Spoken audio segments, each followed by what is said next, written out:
Muy bien, son las 7:36. Le damos la bienvenida al economista Larry Yumibanda, presidente del Círculo de Economía de Guayaquil. Está hoy día con nosotros. ¿Me escucha, economista? Sí, buenos días, Jimmy. Buenos días también. Buenos días. A las personas que lo acompañan y buenos días a la audiencia. Bueno, ciertamente hay preocupación en el país porque el próximo presidente o presidenta de la República va a heredar una economía en números rojos, pero aparte de eso con escasas posibilidades de reaccionar el próximo año. Entre deuda interna y externa, usted tiene los números mejor que yo seguramente, creo que andamos por los 75.000 millones de dólares, se aproximan vencimientos de intereses de empréstitos internacionales, ha bajado la producción, no solo la exportación, pues la producción de petróleo. Y bueno, el panorama no es bueno.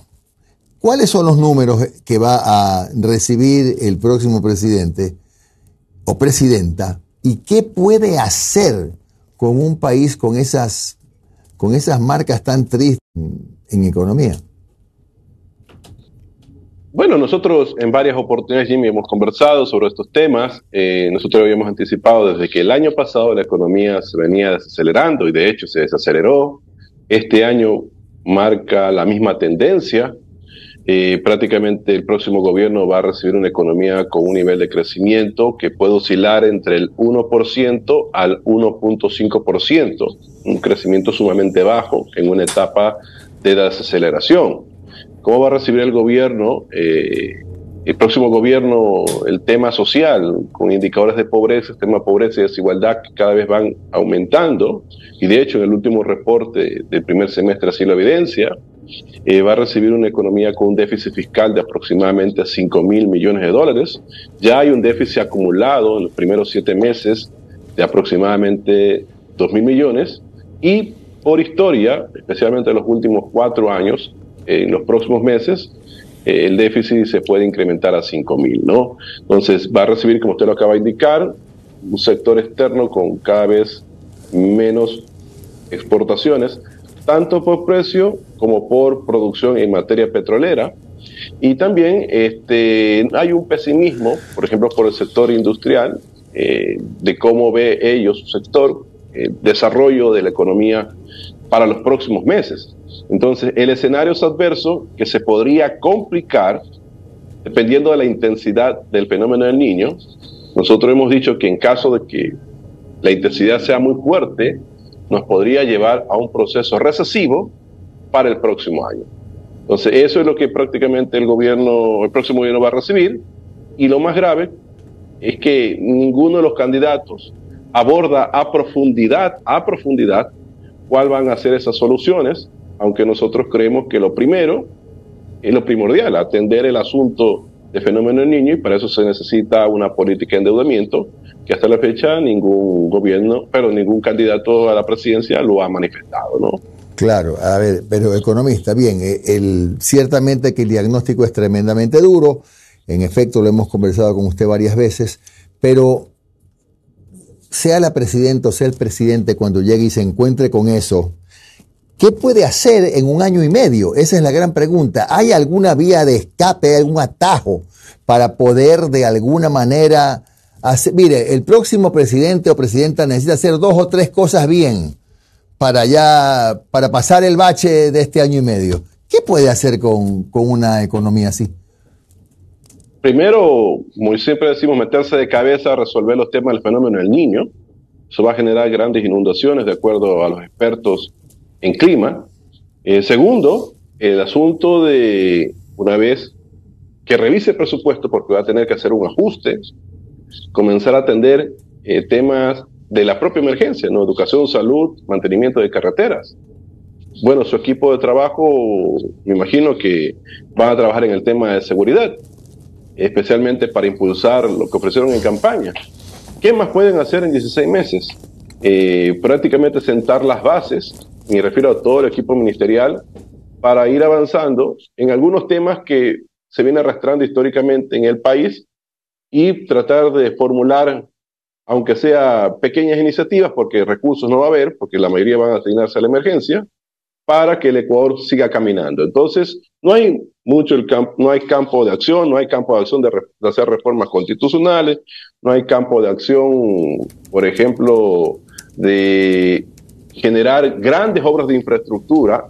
Por ejemplo, la refinería del Pacífico, es imposible hacerlo en las condiciones actuales, no hay recursos y por lo tanto cualquier esquema de asociación público-privado va a demorar siquiera unos 3, 4, hasta 5 años. Entonces, yo creo que los candidatos deben decirle la verdad a la ciudadanía qué es lo que pueden hacer prácticamente en 16 meses porque el espacio fiscal cada vez es reducido. Economista, Omar Jaén le saluda. Buen día, ¿cómo ha estado? ¿Qué tal, Omar? ¿Cómo Economista, una consulta. Y desde el punto de vista legal, ¿algún tipo de reforma? Obviamente, usted acaba de decir la ejecución desde el Ejecutivo. Perfecto, ¿no? Métete de cabeza en lo que es el tema del niño. Pero, ¿qué se puede remitir a la Asamblea en este corto periodo desde el punto de vista económico urgente? ¿Qué se puede pedir? A ver, existen varias reformas que consideramos pueden ayudar en el mediano y largo plazo, ¿no? El asunto de la reforma laboral, la actualización de los contratos laborales, siempre y cuando respetando lo que dice la Constitución, que no se puede contratar por horas, pero existe la figura de la jornada parcial que se puede profundizar. Obviamente eso implica, eso está en el Código de Trabajo, pero con ciertos candados, que se cumplan con los beneficios de ley y que de alguna otra forma ayude tanto a los que buscan trabajo para que ellos que los están ofreciendo. Entonces, eso puede ser un mecanismo que puede ser implementado de forma inmediata en los primeros 100 días.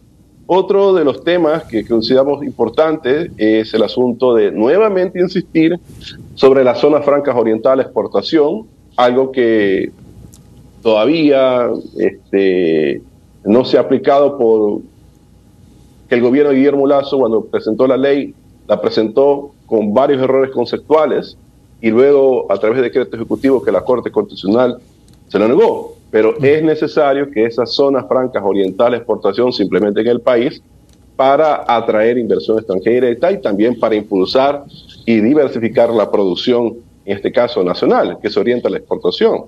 ¿Qué más se puede hacer en materia de reforma legal? Bueno, ya es un tema de seguridad y algunos actores políticos han manifestado que van a hacer reformas al Código Orgánico Integral Penal y que eso también estaría a la discusión, por ejemplo, de los asambleístas, ¿no? De la futura asamblea. Ahora, economista, no sé si usted pudo revisar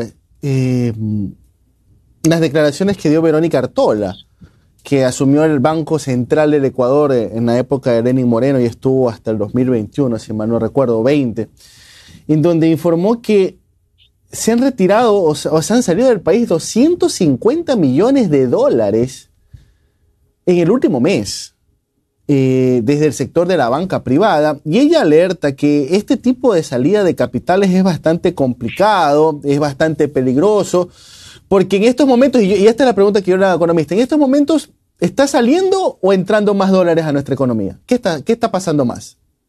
Yo creo que es una transacción normal, no le veo peligro. Acuérdese que existe el coeficiente doméstico de liquidez que está en el 80%, legalmente es el 60%. ¿Qué significa? Que la plata que maneja la banca y todo lo que tiene que ver con el sistema popular solidario, el 80% se queda en el país. Entonces no hay riesgo en ese sentido. Yo creo que, me imagino que es una transacción normal. Pero también es parte del mercado de capitales. Salen e ingresan. Entonces no hay que solamente ver el asunto de la salida, sino también ver qué se puede atraer para el país, ¿no? Yo creo que es clave aquí, por ejemplo, que el próximo gobierno, sea quien sea, presidente o presidenta, firme los acuerdos comerciales con China y con Corea del Sur. Tenemos un problema de caída de exportación petrolera que la tenemos que recuperar con las exportaciones no petroleras.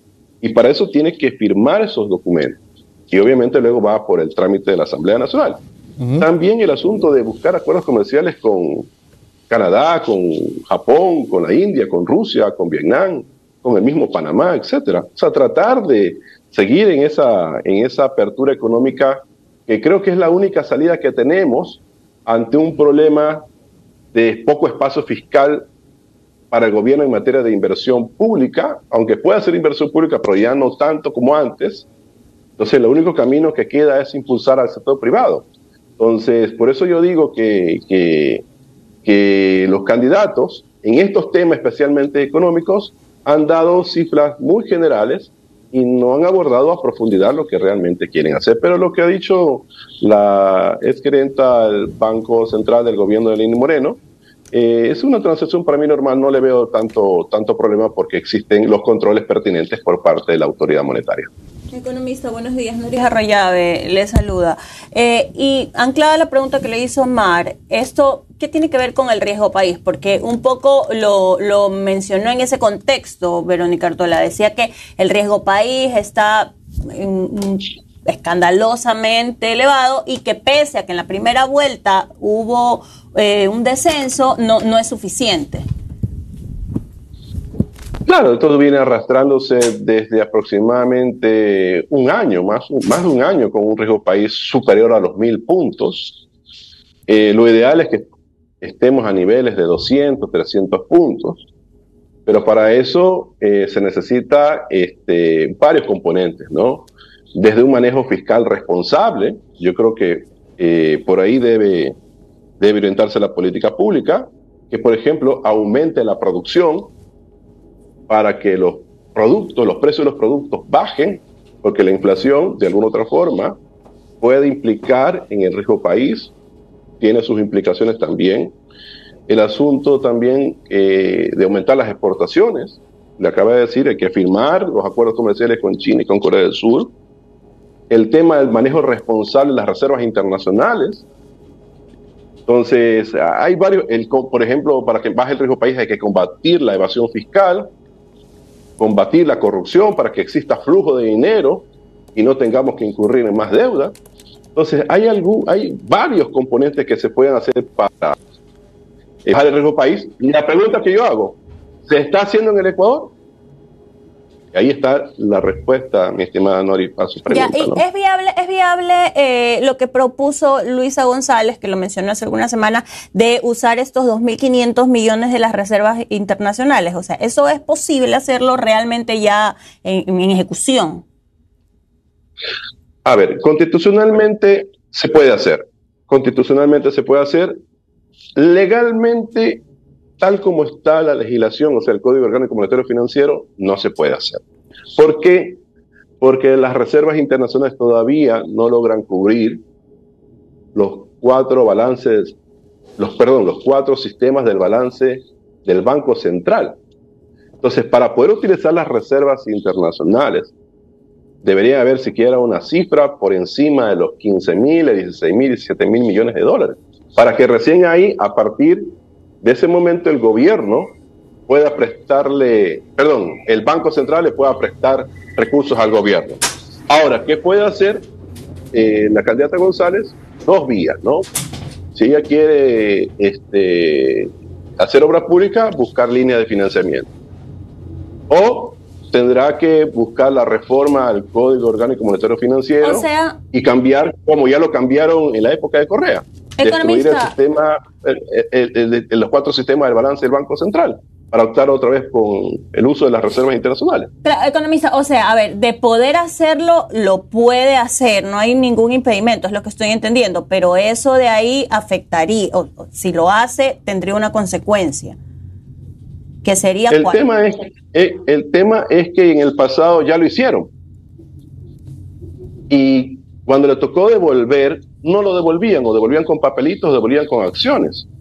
Entonces eso deja con iliquidez al Banco Central. Por eso que se establecieron primero candados a través de la Ley de Fomento Productivo, luego candados a través de la Ley de Ordenamiento de las Finanzas Públicas, y el último candado fue la Ley de Defensa de Organización.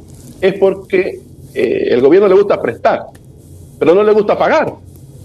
Ese es el problema. Lo mismo sucede con el Seguro Social, que les gustan prestar y no les gusta pagar. Si fuera un gobierno responsable y pagaran sus compromisos, no hubiera problema, porque el marco constitucional así lo dice, pero hoy en día legalmente no se puede utilizar las reservas internacionales. Gracias a Larry Yumi Banda, presidente del Círculo de Economía de Guayaquil. Larry, un abrazo muy amable. Gracias, buenos días a ustedes, buenos días a la audiencia. Gracias.